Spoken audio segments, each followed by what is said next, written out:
आप लोग हैरान हो जाएंगे टाइम के यूनिट्स के बारे में जान करके। आप लोगों को याद आ रहा होगा कि टाइम के 1, 2 या 3 या 4 यूनिट्स होते हैं, लेकिन टाइम का यूनिट्स कहीं इससे ज़्यादा होते हैं। चलिए एक एक करके जान लेते हैं। सबसे पहले टाइम का यूनिट सेकंड होता है और यह एसआई यूनिट है। नेक्स्ट मिनट, 1 मिनट में 60 सेकेंड्स होते हैं। नेक्स्ट आवर, 1 आवर में 60 मिनट्स होते हैं।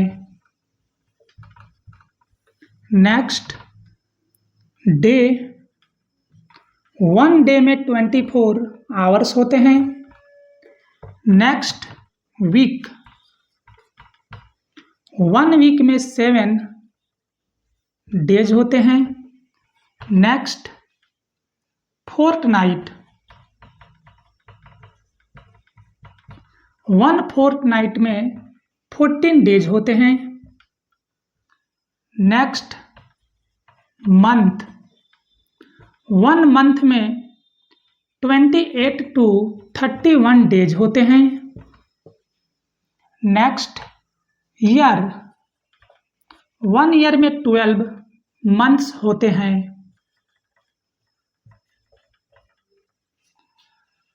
अब जो मैं आगे यूनिट लिख रहा हूं टाइम का, वह वेरी लार्ज यूनिट है। Very large units.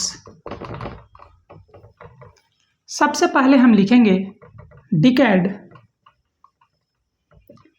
1 डिकेड में 10 ईयर्स होते हैं।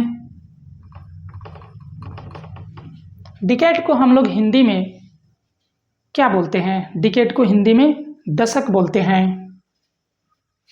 Next century. सेंचुरी, 1 सेंचुरी में 100 ईयर्स होते हैं और सेंचुरी को हिंदी में हम लोग सदी या शताब्दी बोलते हैं। नेक्स्ट मिलेनियम,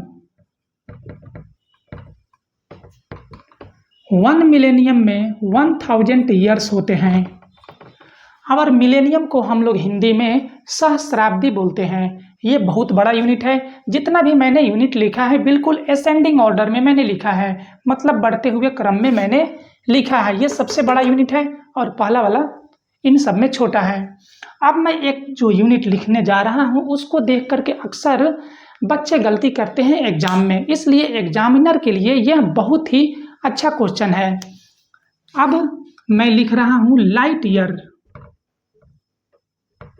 लाइट ईयर, यहाँ पर ईयर है और यहाँ पर टाइम में भी ईयर है, तो स्टूडेंट्स समझते हैं कि यह टाइम का यूनिट है, लेकिन यह टाइम का यूनिट नहीं है, यह डिस्टेंस का यूनिट है।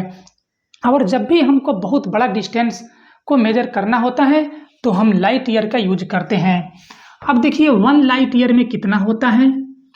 1 light year is equal to होता है 9.46 इंटू 10⁻15 मीटर। बहुत बड़ा डिस्टेंस है ये। और जब हम इसको किलोमीटर में हम कन्वर्ट करेंगे तो हो जाएगा 9.46 इंटू 10⁻12 किलोमीटर। और हम ये भी जानते हैं कि 1 ट्रिलियन में 1 पर 12 जीरो होता है, मतलब 10⁻12। इस 10⁻12 को हम ट्रिलियन लिख सकते हैं, तो यह हो जाएगा 9.46 ट्रिलियन किलोमीटर। अब आप लोगों को देखने से ये पता चल रहा है कि एक ऐसा फिजिकल क्वांटिटी जिसका नाम है टाइम और इसका यूनिट्स है 11।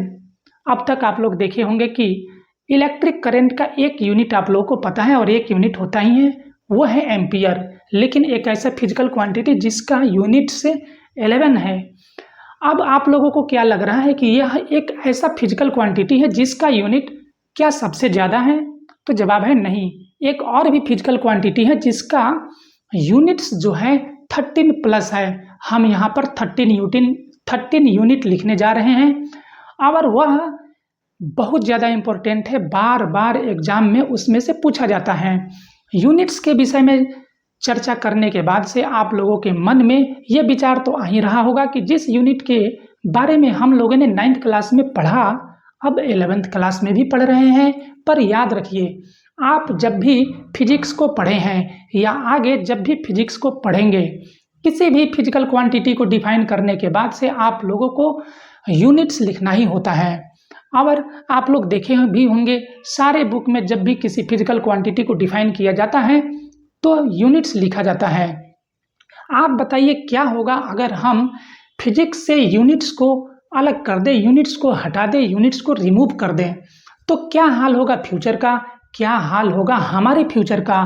प्रेडिक्ट कीजिए इस फ्यूचर इवेंट को और लिख दीजिए कमेंट बॉक्स में, ताकि पता चले कि विशाल जनसंख्या वाले देश भारत के यूथ, भारत का यंग मैन केवल म्यूजिक और गेम के चक्कर में अपना समय बर्बाद नहीं कर रहे हैं, बल्कि इतनी ज़्यादा संख्या में जीनियस भी हैं। अब मैं एक ऐसा फिजिकल क्वांटिटी का नाम लिखने जा रहा हूं जिसका यूनिट सबसे ज़्यादा है, वो है एनर्जी। सबसे पहले हम लिखेंगे जूल, यह एसआई यूनिट है। उसके बाद से अर्ग, CGS unit. Next calorie, used for food and heat. Food और हीट के से जो एनर्जी प्राप्त होता है उसको हम कैलोरी में मेजर करते हैं। नेक्स्ट किलोवाट आवर, KWH से डिनोट करते हैं। Used for consumption, used for consumption of electricity. हमारे घरों के अंदर इलेक्ट्रिसिटी को यूज करने के बाद से जो एनर्जी खर्च होता है, जो एनर्जी कंज्यूम होता है, उसको मेजर करने के लिए हम किलोवाट आवर का यूज करते हैं। और नेक्स्ट है इलेक्ट्रॉन वोल्ट, ईवी से डिनोट करते हैं। Used in atomic physics,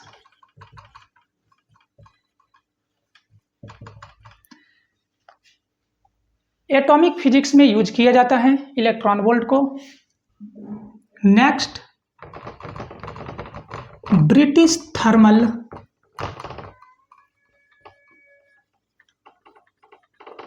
British thermal unit BTU, used for air conditioners, air conditioners and heaters. Next therm,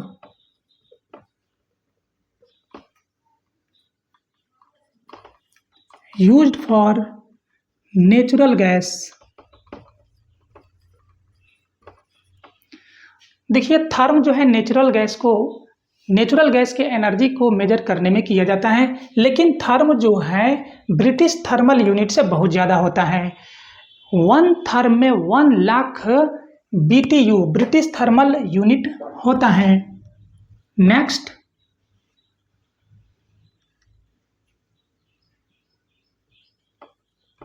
watt second,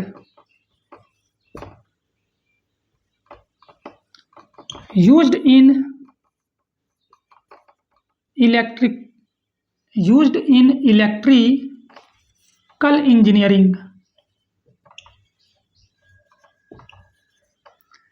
watt second का यूज इलेक्ट्रिकल इंजीनियरिंग में किया जाता है। Next horsepower hour, horsepower energy का unit नहीं है, बल्कि ये पावर बोले तो शक्ति का यूनिट है, लेकिन हॉर्स पावर आवर एनर्जी का यूनिट है और यह हेवी इंजन में यूज किया जाता है। नेक्स्ट,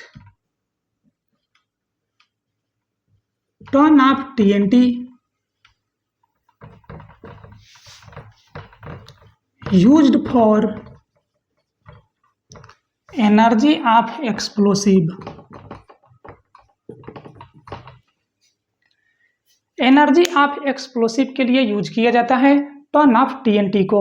एक्सप्लोसिव का मतलब होता है विस्फोटक, मतलब एक्सप्लोजन के बाद से जो एनर्जी प्रोड्यूस होता है उसका मेजर हम लोग टन ऑफ TNT के द्वारा करते हैं। इसके बाद से जो हम यूनिट लिखने जा रहे हैं वो है क्वाड। क्वाड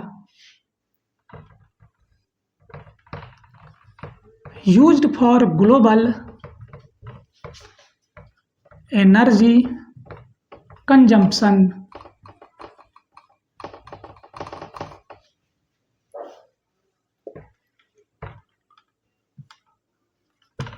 और 12 नंबर में जो यूनिट होगा वो है foot pound. Foot pound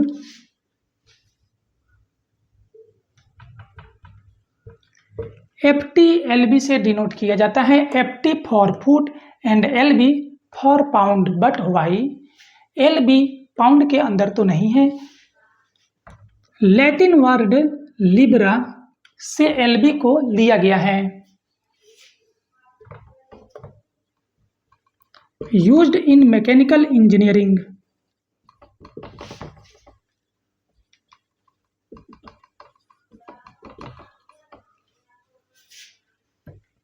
next,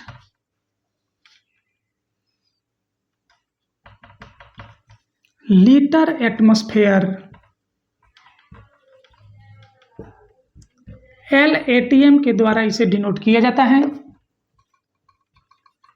used in chemistry